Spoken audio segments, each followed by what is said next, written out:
Hello, everybody! Welcome to Pinay Girl channel. Today is Sunday, another day, another cooking. Time check is already 11 a.m. here in America. And ako lang mag-isa dito, guys, dahil nga si Abby umalis dahil may sideline job siya, no? May biglang tumawag sa kanya, kaya dali-dali siyang umalis. Ako din, wala na din akong work sa bakery. Kaya ngayon ay nasa bahay lang si Pinay Girl. Kaya nagkaroon talaga ako ng oras sa aking sarili since na umalis na ako sa bakery. Nag-apply naman ako last week ng ibang trabaho. Kaya lang, yung na-applyan ko ay malayo talaga sa aming apartment. Kaya ayaw ni Habi na malayo ako dahil hindi ako marunong mag-drive, nagbabas lang ako. Kaya hindi ko na lang muna tinanggap. Gagawin ko today, since wala tayong work, ay magluluto po tayo ng favorito ng husband ko, guys. Ito, nabili ko po siya sa Walmart beef. $19 ang presyo. Excited na ako no na ipagluto siya at imamarinate na natin yun habang nasa work pa yung husband ko. Umpisahan na natin pag-marinate no dahil habit ko talaga ang pagluluto. Happy naman ako na wala akong work kasi ay nagagawa ko yung gusto kong gawin kasi kapag may trabaho ka, hindi ka na makapagluto. Kahit sa sarili mo, wala ka ng time. Ngayon na naghanap pa naman ako ng ibang work, mag-relax muna si Pinay Girl. Gusto ko munang magluto dito sa kusina namin. Yun ang ating gagawin today. Kaya samahan nyo na ako guys, magmamarinate na tayo. Sisimulan na natin pag-marinate itong beef na nabili ko kahapon sa Walmart. Siyempre, huhugasan muna natin ito. Favorito talaga ito ng husband ko. Simula pa daw noon na hindi pa niya ako kilala. Kaya lagi po siyang may stock sa refrigerator namin dahil all the time na gusto niyang kakain ng beef ay meron agad. Yung mga American pala dito guys, no? Mahilig sila sa beef kaysa pork. Mas mahal lang itong beef kaysa pork, no? Ito lang kalaki na sa $20 na. Very simple lang itong ating pagka-marinate, no? Hindi na natin kailangan gumasto ng malaki. Ito pa lang ay sapat na. Ito, nagdagdag na ako ng lemon, garlic, meron na yung Sprite, soy sauce. Yan, haluin lang natin. So, ganyan lang kadali. I love cooking so much talaga guys. Ito ay sariling alam ko lang. Gusto ko yung simpleng gawa lang at affordable pero masarap ang resulta. Hindi na natin kailangan bumili ng mamahaling ingredients, no? Ito ay okay na. Puwede niyo din ito gayahin dahil napakadali lang. Minsan nanonood ako sa YouTube about cooking pero tinitingnan ko yung gamit nilang mga sangkap, parang kailangan talaga kumpleto. Tapos yung ingredients nila, mapapagasto ka. Kaya depende naman sa iyo kung susundin mo yung nasa video. Ako ay gagawa ko ng sarili ko lang para hindi ako makagasto ng malaki. Gusto ko lang yung simple lang katulad nito, no? Hindi masyadong malaki yung binili ko kahapon dahil nga medyo pricey na yung presyo. Pero kasya lang naman ito sa aming dalawa. Pero yung husband ko kung makakain ito para wala ng bukas. I-mix na natin itong gawa nating soy sauce. Tapos nito ay ibabad na natin yung beef habang naghihintay ako kay Habi nga. Kailangan nakamarinate na to para medyo masarap at may lasa na mamaya. Sa atin sa Pinas, minsan lang tayo makakain ng beef like fiesta or may okasyon, pwede kang magluto dahil more on pork tayo. Pero favorite ko din yung lechon baboy at pork na inihaw. Ang sarap kaya. Pero I love both. Lalo na nito, ang sarap din. Gagampanan ko muna yung pagiging housewife ko sa aking husband, no? Dahil lately ay very busy ako sa work at wala na akong time magluto para sa kanya. Ngayon, nagkaroon ako ng oras dahil nga umalis ako sa work ko. But I'm still working in a restaurant, guys. But sa aking second job sa bakery ay umalis na ako. At sobrang happy ako for now. Minsan pala kailangan natin ng pahinga sa ating sarili para magampanan natin yung pagiging wifey natin sa ating husband na hindi lang puro trabaho. For sure guys, matutuwa yung husband ko pag uwi niya mamaya dahil marinate na yung favorito niya. Ganyan magmahal ang Pilipina at mag-alaga. Kailangan kong i-microwave siya muna ng 5 minutes kasi nga matagal maluto itong beef. Kaya microwave muna natin ha. Habang nasa microwave na yung beef, no, hihintay na lang natin at ngayon gagawa muna tayo ng barbecue sauce. Yan ang gagamitin natin mamaya kapag mag-iihaw na tayo.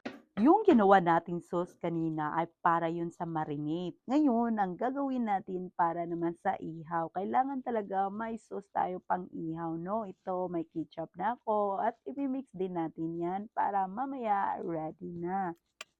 'Di ba ang daming proseso 'no, bago maihaw, pero sa probinsya hindi naman ganito, diretso ihaw sa amin. Pero yung husband ko gusto talaga ng may sauce kaya nag-effort ako sa kanya.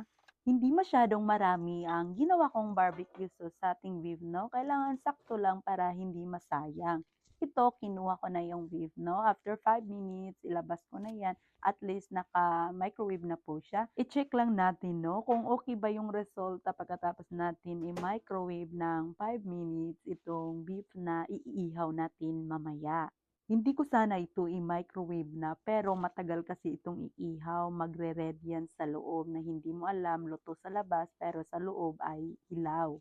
Ready na yung beef natin, yung husband ko na lang yung kulang. Itong mga marinate-marinate nito ay walang alam yung husband ko. Sinasabi niya, bakit alam na alam mo yung mga marinate? Kasi sa probinsya nga ay natuto na ako mag-marinate. Kasi nga kami halos mahilig sa mga ihaw or isda, niluluto namin, iniihaw. Kaya ako natutunan dito. Tamang-tama, paparating na siya, no? Kaya nilagay ko na dito sa lamisa at may cover na siyang foil para dalawa kami mag-iihaw pagdating niya. Kaya, let's go! After 30 minutes, guys, naghintay ako sa aking husband dito sa Supano. Ngayon, kumakatok na. Puntahan na natin. Dahil kanina pa lang ako nagugutom. You don't have a cake? Oh, honey, I'm home. Oh my God. Why are you talk so long? Oh, man, hon. Look at there. The beef is ready for barbecue. Are you sure? Yes, that's the Sauce sauce, and the meat. barbecue sauce and beef. Wow. You've been busy, like me. Yes. Hello, honey. Oh, we're starting grilling.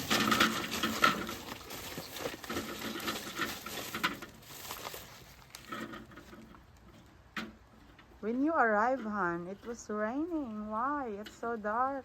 That's Washington weather. See, hon? Always raining. That's Washington.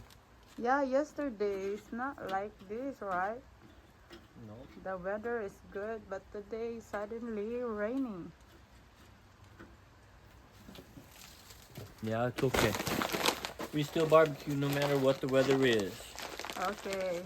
We are different people. That's okay. Honey, could you shave next time? Oh, come on, baby. That's part of being a Look at man. you. Part of being a man. Oh, okay. Busy na yung husband ko kasi nga magsimula na kami mag-ihaw. Gutom na si Pinay girl. Yeah.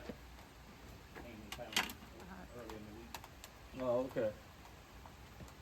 I know. Kahit umuulan, tuloy pa rin ang barbecue.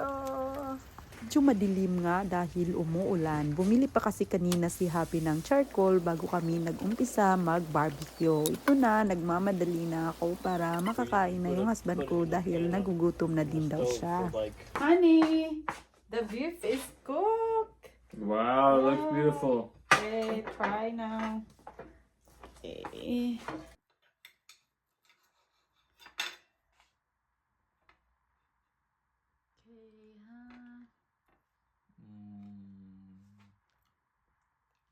Perfect. Perfect. Your favorite beef, right?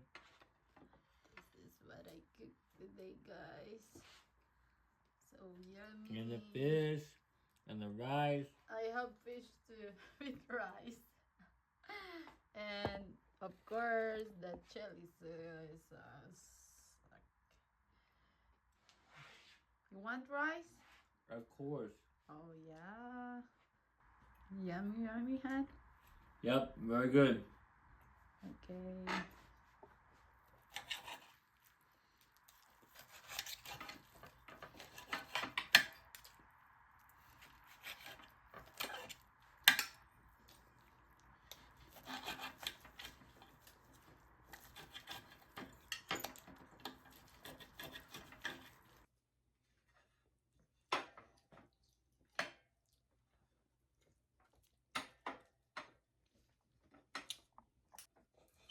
nicely done. Okay.